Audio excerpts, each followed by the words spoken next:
Welcome to Rekindled Faith with Melanie Bearda. Whether you've been wrestling with questions, facing doubt, or simply just uninspired, let's dive into what it means to be authentic followers of Christ.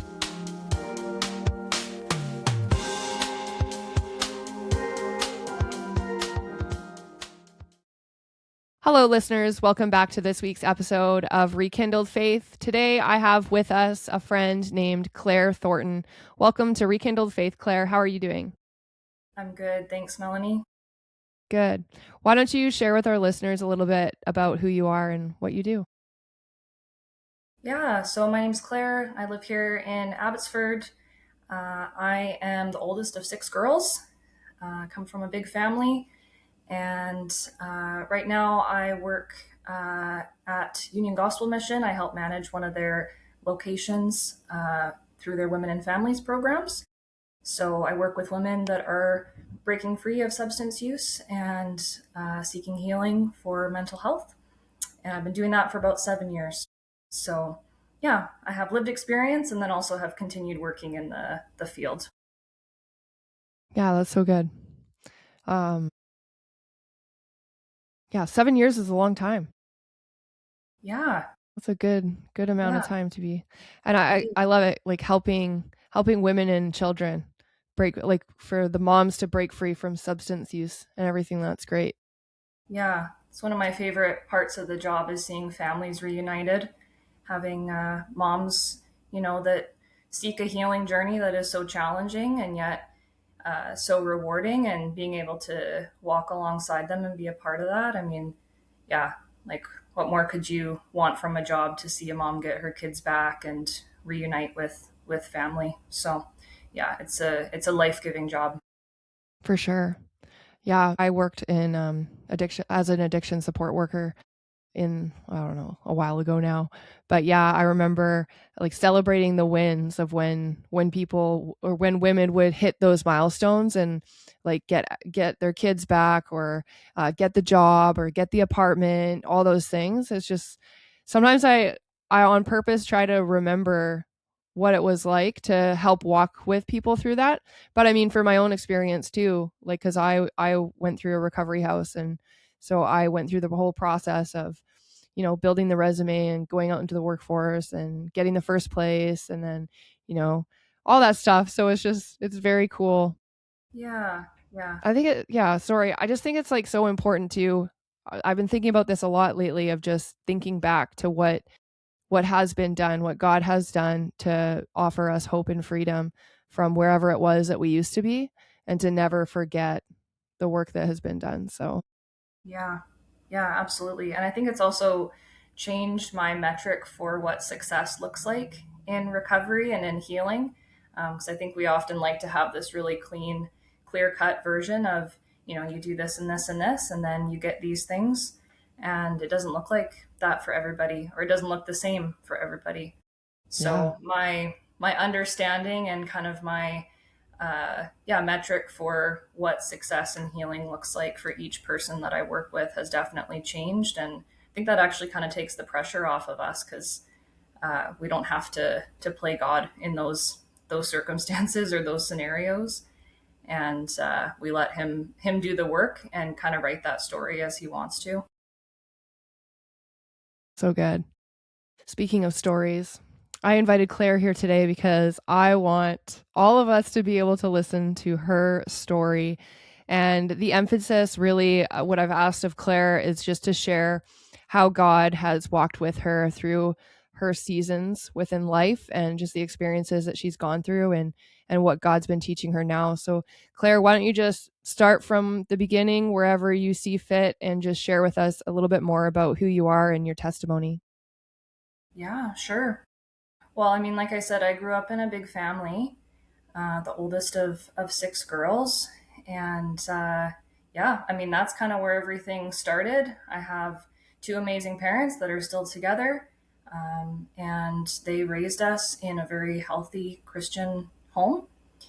Um, and yeah, growing up, I went to elementary school, and then I ended up being homeschooled for the rest pretty much of my education up until grade 12. And that was really great. They took me out of school because I asked too many questions in elementary school, and I got frustrated with, um, yeah, just not being able to maybe learn as quickly as I wanted to and get all the information because I was a very curious kid, and I had a lot of questions all the time. And so my dad is a high school teacher. He teaches law and philosophy, and he talked to my mom about it, and they decided to try to homeschool me.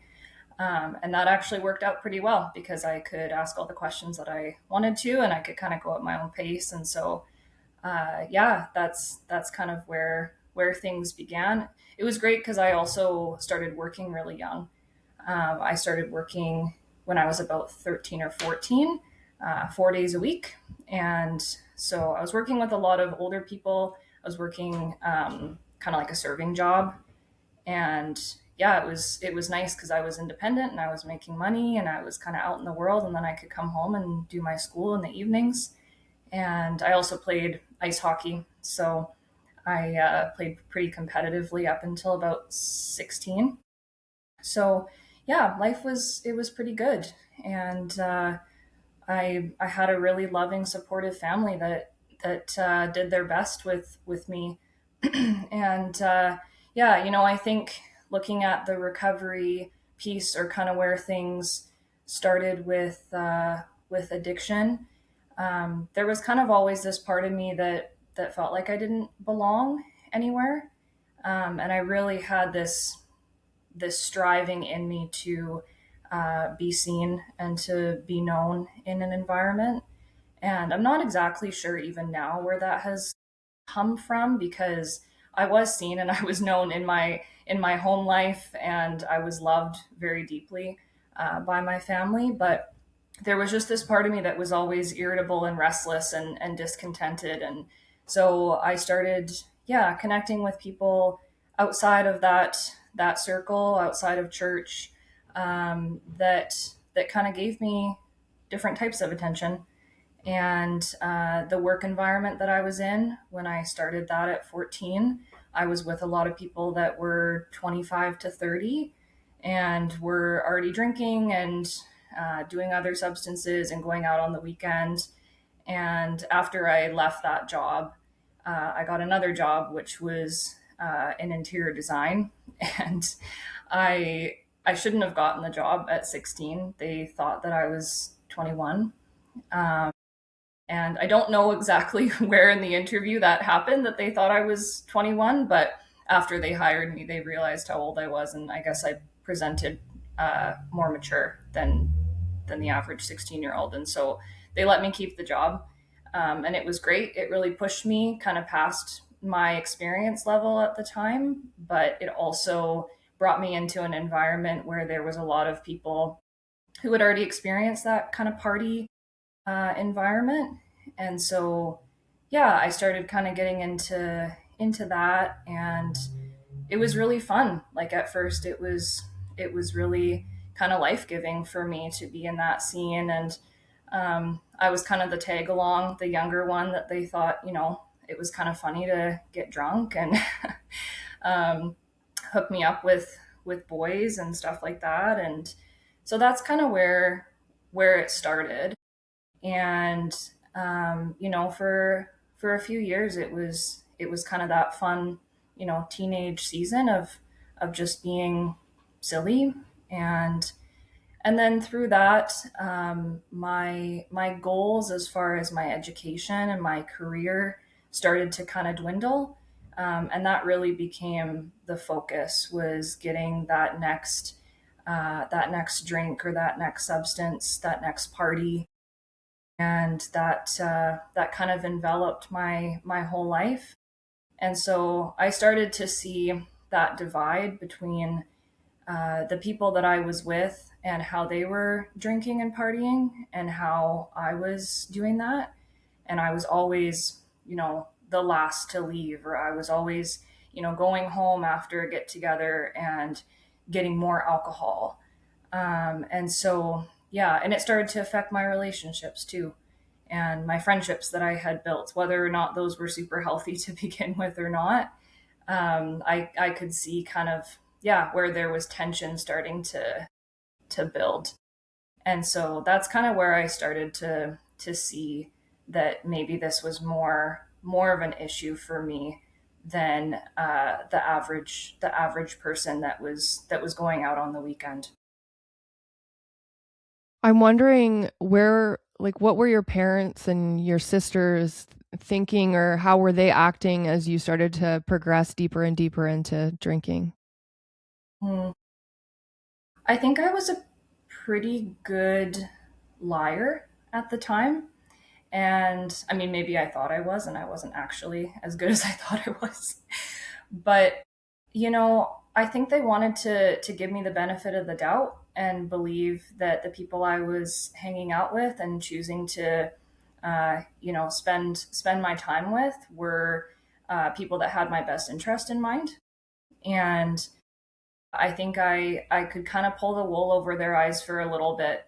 And that makes me sad to think about now because it put me in a place that was very vulnerable. And if I would have kind of let them into more of my life at that time, uh, it might have stopped some of the things that went on.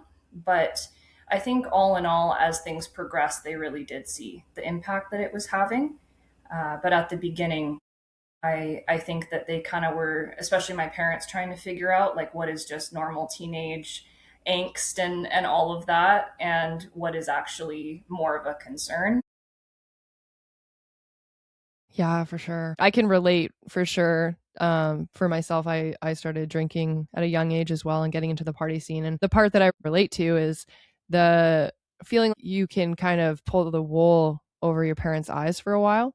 Like that worked at first, but slowly it just like I couldn't really manage all of the things that I was trying to hide or I guess kind of like orchestrate, trying to be like I'm going to go here, but I'm actually over there, and all of like those things, just trying to juggle it all over time. I mean, that all falls apart no matter what anyways, but yeah, I resonated with that. Mm, And yeah. so you're a teenager, you got into the party scene. Like, what does it look like after that in your early 20s, mid 20s? How long did you stay there? And yeah, just kind of elaborate a little bit more. Hmm. Yeah. So I ended up graduating high school and I went almost straight into university. At the time, I had pretty good grades still in high school, and so I got a scholarship that I had to essentially, in order to keep it, I had to keep a certain GPA in university. And so I started a BA in psychology, and my goal was to go into law enforcement. That had kind of been my goal all throughout high school. I knew that I wanted to do that since I was about 12. And I don't know exactly where that had come from in the beginning, but I just was really kind of focused on it. And that was something that I wanted to do. And so, yeah, I started at university, and I did okay for the first year and a bit. And then I moved out of my family's place for the first time when I was about 19. And I was also working at a center for at risk youth during that time. And so part of kind of my goal in getting into law enforcement was to build my resume in a job that would look good on a resume for law enforcement. And so I started doing that. I moved out, and so I was trying to keep this job and school all together, and obviously my social life as well. And it started just to all fall apart because again, my life was centered around a substance and a certain way of life that was not conducive to doing well in university and keeping a job that I actually had to be very present and on for. I was working with very vulnerable people, and I had no tools, no coping mechanisms for what I was seeing at that time. And so I was really gung ho starting this job. And I had a couple jobs like that, working with women that were fleeing domestic abuse, youth that were coming out of those similar situations that had substance use and mental health. And as I kind of got deeper into that, I saw a lot of things that now I understand, has created some post-traumatic stress. But at the time I didn't see it that way. I thought, this is the way to get to what I want as far as a career. And so I was doing 12-hour shifts from 8 p.m. to 8 a.m. at this youth center, and then I would go to university during the day, and it was just not sustainable. And I think the biggest part that really fueled my addiction was moving out of my family's place, because all accountability was gone. Right, I could do what I wanted to do. I could have over the people that I wanted to have over. I had a roommate who, you know, was lovely, and I'm still friends with her to this day. But she probably didn't feel like she could tell me what to do, or if she felt comfortable with certain things. And so it was very loose. And for somebody who wanted that chaos and the ability to drink as much as I wanted to, that was perfect until it wasn't. So I ended up dropping out of university. I couldn't keep up my GPA. I started doing less and less classes, and finally I just gave it up altogether. And I continued working in the field of mental health and substance use, but that was also impacted by the using. And so I really was coping with the things I was seeing and experiencing every day in those environments in the same ways that I was helping people try to break free from it, if that makes sense. And so there was this real kind of moral injury that came up with that, and that feeling of duplicity, just doing the same things that I was trying to help people break out of when I went home at night. That takes, I think, a pretty big toll on your soul. Did you recognize it when you were in the midst of that? I think I did to a degree, but I didn't know how else to cope with things. And alcohol and substances had become my best friend and my comfort in that. And I think there was a bit of a savior complex too, like that type of work and even the chaos of it, that gave me something. And I liked the adrenaline and I liked the drama. And I mean, I think those two go hand in hand, the substances and the chaotic life. But I was kind of living in some ways vicariously through other people's chaos. And so, yeah, I think over time, it definitely became a bigger and bigger weight for me, where I couldn't hold both. And even just realistically going to a job when you are not well and when you're hungover, that can only last so long until you can't keep both lives separate. Yeah, eventually they do collide. Yeah. Before we move forward, I'm curious, what was your relationship with God like? First of all, as a child, because you did say that you grew up in a Christian house, but then also through this season of you drinking and using substances. Hmm. Yeah, I think growing up, I I had a good understanding of God. We went to church every Sunday. I was in youth groups, and so I had the knowledge piece. And I think there was times, like I remember when I asked my dad to help me kind of like take that step in accepting Jesus. And I don't remember how old I was exactly, maybe 8 or 9. And that was really significant because I remember where I was. Like, we were in Ontario at my grandparents' house, and I asked him to pray with me, and that felt really real.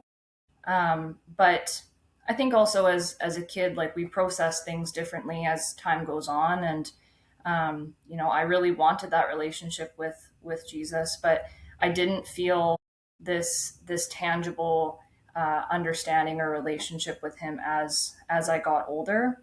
And I think as time went on too, I moved further and further away from having any type of relationship with him. And I think there was some guilt too, like in doing things that maybe deep down, even subconsciously, I knew were not right. I felt like that disqualified me in some ways from really having a personal relationship with Jesus. And so I kind of put that on the back burner. And now I look back and I see that as shame, right? There was a lot of shame that if I'm not living this way and the way that I was raised, to be, and knowing kind of these right ways from wrong ways, then I don't I don't deserve to have a relationship with him. Do you think the idea of being disqualified from having a relationship with God might have also put a little bit more fuel on your pursuits of doing the party lifestyle? Absolutely. I mean, I think that letting go, and kind of rejecting in a lot of ways this way that I was brought up actually gave me a weird sense of freedom to pursue something else, because I'd already been, in my mind, I'd already been disqualified from this. I'd already made these decisions. And so I might as well just continue on down this path. So yes, absolutely. I think that's a good way to put it. Yeah. Okay. What about like what changed? When did you decide that this life was not for you? And when did you rededicate your life to Christ if you did? Yeah. So, I mean, that whole lifestyle went on for a few more years, and I started working at a Christian organization uh, that was helping primarily men in recovery, or that were seeking recovery. And I was an intake coordinator for the program that they had there, and I worked under a guy who had gone through the program, had many years sober at that time, and he was a real like mentor for me, kind of a father figure. And he didn't know the life I was kind of living on the other side of things. He just saw me at work, and he had really given me a chance when I applied for the job because I was totally underqualified. But I really felt like he saw me, and he saw this potential that maybe I didn't even believe that I had. And he really kind of fostered that and gave me a lot of opportunities to grow. And through that, and through, I think, working in an environment that was primarily based in recovery, not just um, meeting basic needs or crisis intervention, which had been all the previous jobs that I had worked. This was the first one that really was based in healing, and helping to kind of solve the underlying problem.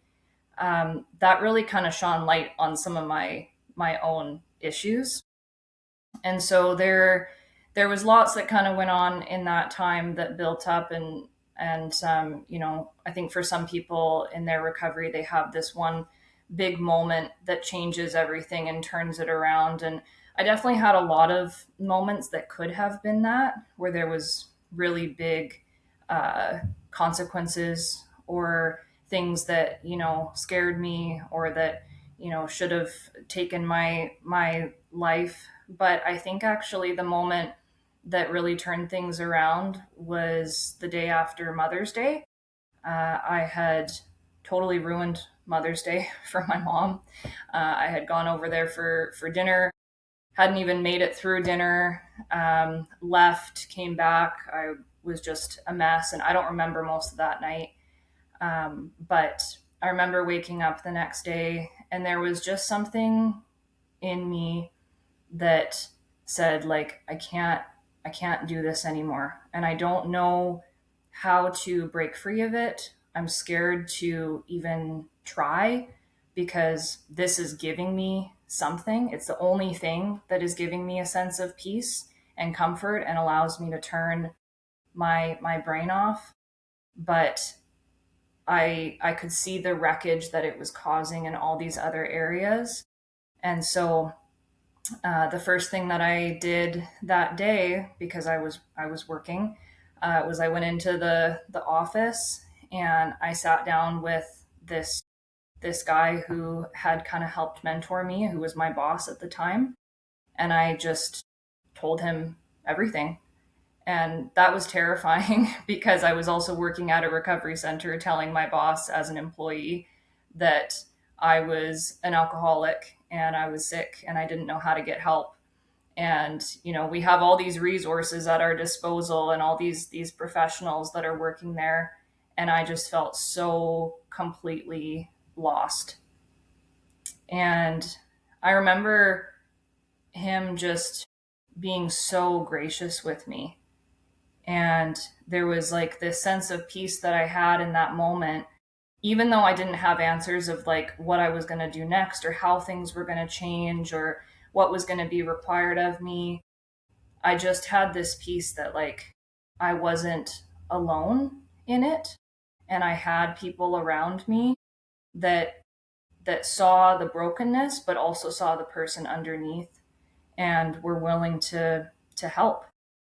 And so that was kind of the catalyst for me looking into programs for myself, which was its own uh, like set of humble pie in a lot of ways to be working in this environment and actually having worked my way up, um, and then having to look at programs and call around and say, yeah, I'm actually looking for recovery, for me. And yeah, so that was also, I'll just add this too, that it was the first time that I can remember that I tangibly felt God uh, in a room with me, where I was physically shaking, probably because I was also hungover, but I was so anxious, right? And I was so like just incredibly afraid to even get the words out to somebody, because I had never admitted to myself even that I was an addict or an alcoholic. And as soon as I said it, like I just felt this peace wash over me, and I knew that that was not from me. It was a peace that surpassed my understanding for sure. And that was really a moment that I'll hold on to forever, because uh, it was so tangible and so impactful in kind of the start of my recovery. That's beautiful.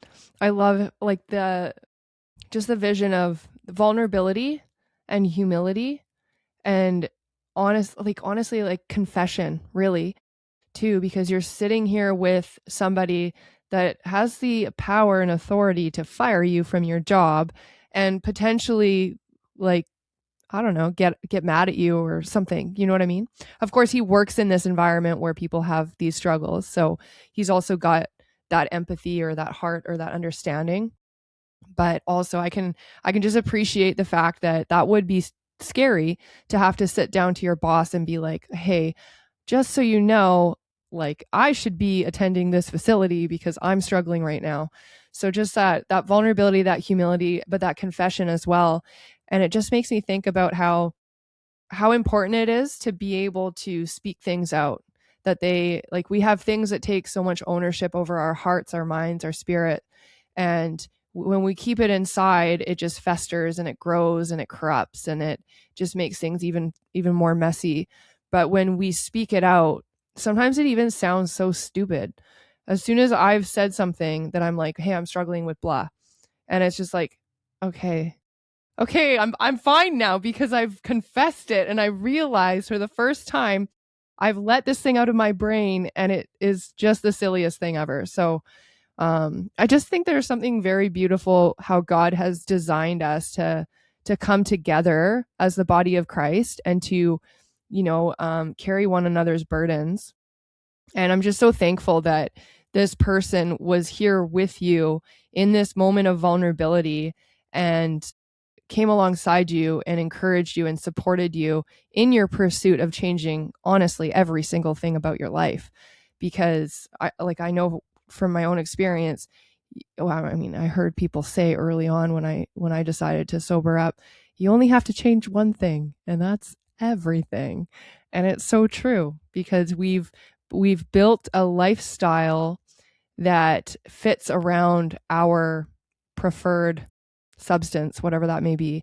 And when you break that out, like you even said, it made me think like that was your lifeline. That was your coping strategy. That was how you were dealing with things that you didn't fully understand. You mentioned PTSD, and we build up this tolerance to it in a way, but it's like the lifeline that we latch onto. And even though it's poisoning us and causing you to wreck your mom's Mother's Day dinner, we're still clinging on to it. You know what I mean?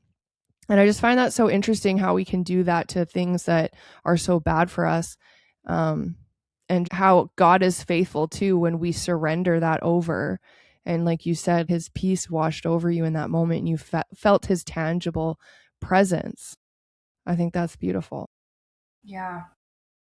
Yeah. And I think it has also allowed me to understand in a different way the people that I'm working with who are on day one of their recovery. Having worked in that, but then having kind of done it backwards in some ways, like working in it and then 4 years in or 3 years in, I guess, deciding like, oh, I also need recovery.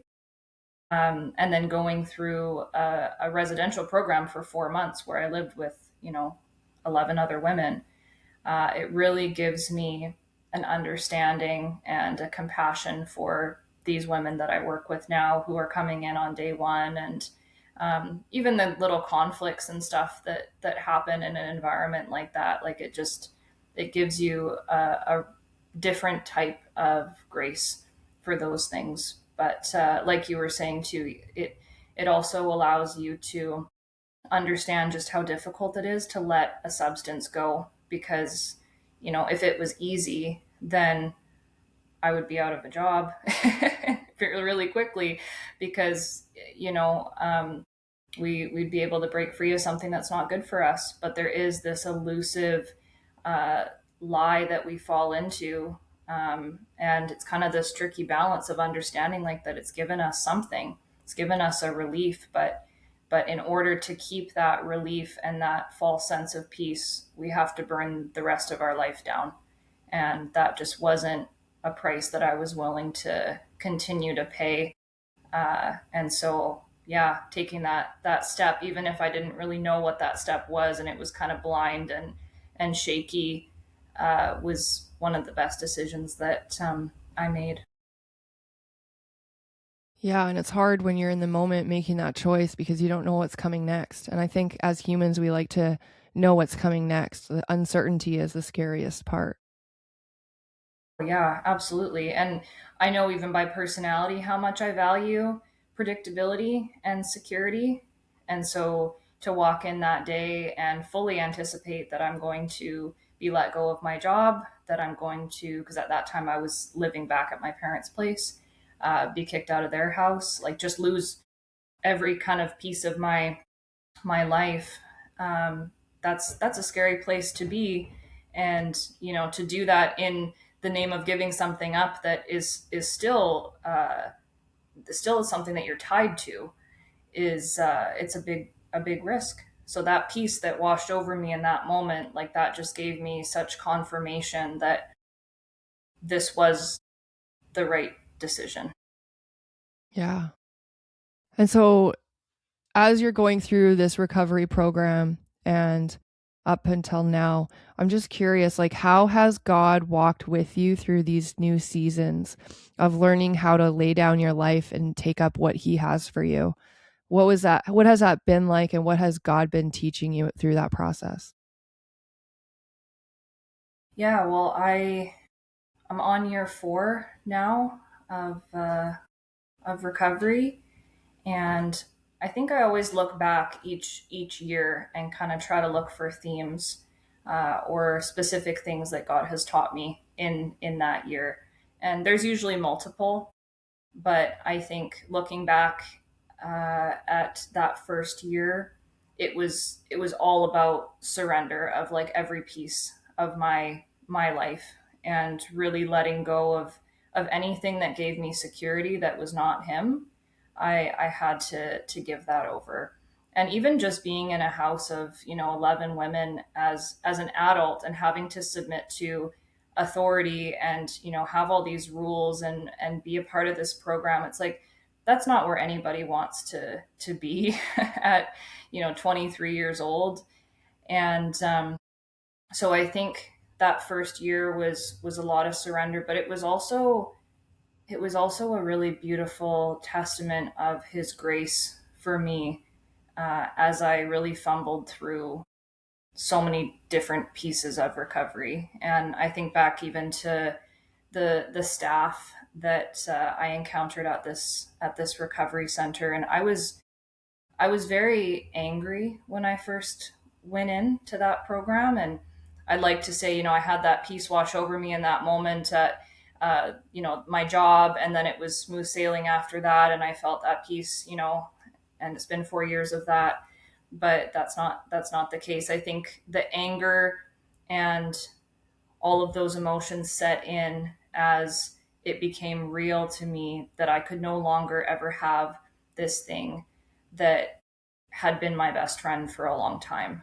And there is a grief process that I think we go through when we let something go, that has served us in that way. And so I remember being very angry when I first came into that program, and I was really angry just with myself.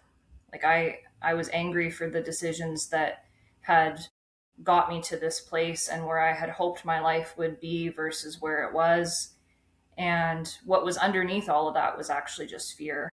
There was so much fear, but it was easier to present as really tough and stoic than it was to show the people around me, even if they had, great intentions and they wanted to help, nurture me and my recovery. It was much easier to show that than it was to be vulnerable and raw with them. And so when I think back to that first year, I think just back to how humbled I was at the grace that was shown to me from the very beginning with this boss to then the staff at this program that just treated me with the same unconditional positive regard on the really difficult days where I was a tough nut. And I know that I was like, I was not an easy person, I'm sure. And just to have them show that love for me, and even to tell me what they saw in me, like, your eyes are getting clearer, like you're so beautiful. And to just say these things that, like, I didn't know that I needed to hear at that time, but it really built up this broken little girl that was still in there somewhere. And so I think the first year was a lot of softening of those things. And it was a really beautiful example of God's grace and how He sees me. And that was shown to me through other people in my life. And then since then, I mean, so many different ways that God has worked through circumstances. And again, I'd love to say that it's been smooth sailing, but I think one of the most significant things more recently that I can speak to is the grief process that I've gone through in losing some significant people in my life, and where God has been in that process. And having to make that choice almost again, like I did in that moment after Mother's Day, of like, I don't want to go back to something that is going to destroy every aspect of my life, but there is a part of me that wants that because I'm in so much pain. And yeah, I lost my partner to an overdose about a year and a half ago. And at the beginning of my recovery, one of the things that we did was write down the reservations we had, that if these certain things happened, that that might cause me to relapse or to go back to the lifestyle that I was in. And the only thing I had on that list was losing a family member or my partner. And so when I got that call, I was about 2 years into my recovery. And I remember getting that call and not believing that it was real first. And then, going to the house and talking to the coroners and, seeing everything and realizing that it was.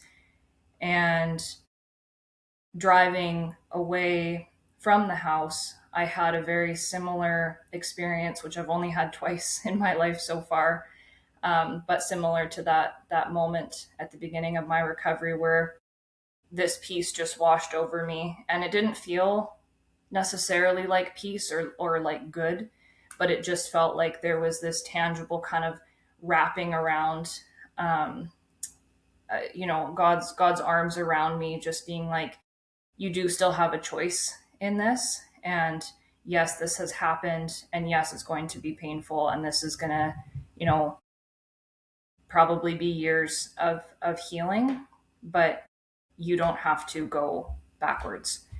And as I drove away from that house, I made that conscious choice again to like turn my will and my life over to him.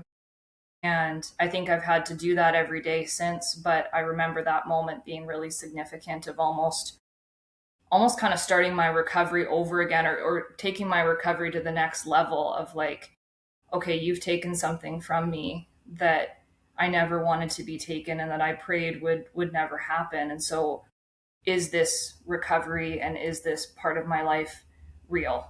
And where is God in this now?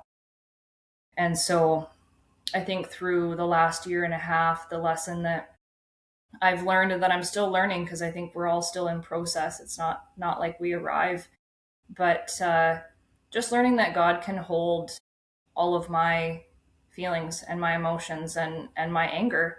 There was a good season there in that time where I was angry with God, and I felt very disconnected from him because I didn't understand why this would happen. I I turned my life around. I did these things. My partner had also been sober, and was in recovery at that time, and he went back and had one slip, and that's what took his life. And he had been baptized 2 weeks before he passed away. And he was one of those people who, when I first met him, we had been together for 6 years on and off. When I first met him, I never thought that he would ever have any softening, towards Jesus or towards faith. And so for that to have happened 2 weeks before, I couldn't reconcile that in my mind.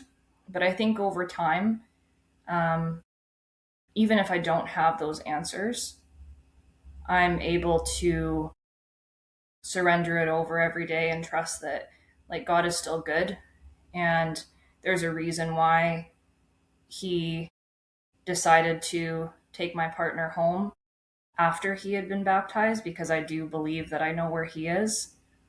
And yeah, like it is really based on this constant daily reprieve. But I'm happy to say that season of being angry with God and really wrestling through those things has softened a bit, and I'm so glad that I have a God in my life, and with my understanding that is so gracious to me, and can hold all of those things, and it's not based on how I'm feeling at that time.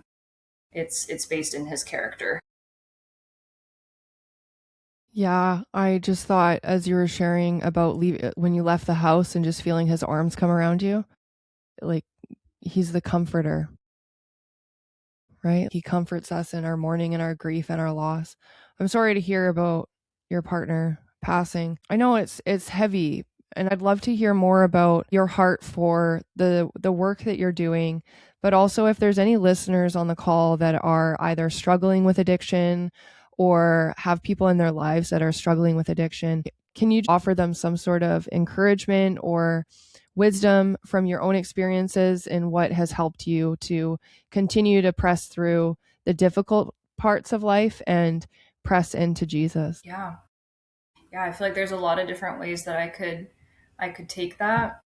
I would say for the people that are struggling with addiction, I understand how scary it feels to make a change.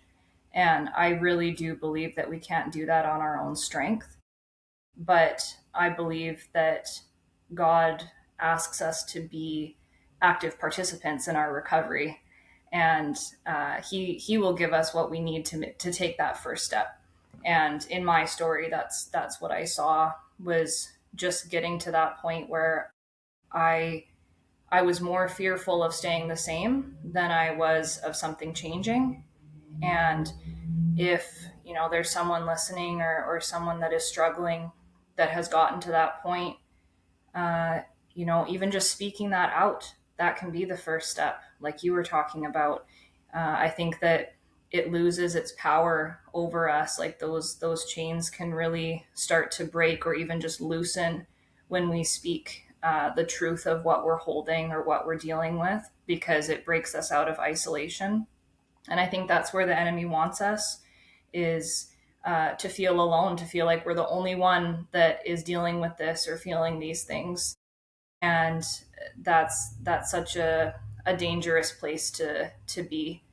And so, yeah, if there is somebody struggling, that's what I would suggest, is just finding somebody that you trust, and sharing a little bit with them as to what's going on, and seeing where that takes you, because there's also so much wisdom in the people around us, and whether it's practical resources, or it's prayer, or counsel. I've been surprised by how much has been offered to me when I'm honest. So, yeah, that's what I would probably recommend as the first step, and leave the rest to God. I think that's a really simple answer, but I don't think God asks of us to have it all figured out, or to be polished and cleaned up before we come to Him and ask for help. And it can be as simple as just asking Him for help, and asking Him to put somebody or something in your life that helps change the direction that you're going. Yeah, that's good. Trust his process. Hmm. I've often heard people say trust the process, but trust his process. Yeah. Yeah. Yeah. And then what about for people that maybe have someone in their life that are struggling right now, and they're unsure of how to help them? Mm. Yeah, I think that's a whole type of surrender in and of itself, when we have somebody that we love that is struggling, and we feel powerless to do anything. And I know, even in my experience with my partner, like I got sober, and he was kind of in and out of recovery and of sobriety for the 2 years before he passed away. And it tested a lot of things in me. And I wanted to save, I wanted to rescue, I wanted to push all of my boundaries aside, to uh, make it so that he had the perfect conditions to make the changes and have the freedom that I had felt. But I think what I also learned in that was from my family, and how they handled things with me, that they were still loving, and they were still present, and still prayed for me as I was struggling, but they didn't enable. And I think that will look different depending on the relationship, and depending on even the proximity to somebody, and all of that. But sometimes outside help and professional resources is really, really good to kind of differentiate or decide what those boundaries look like.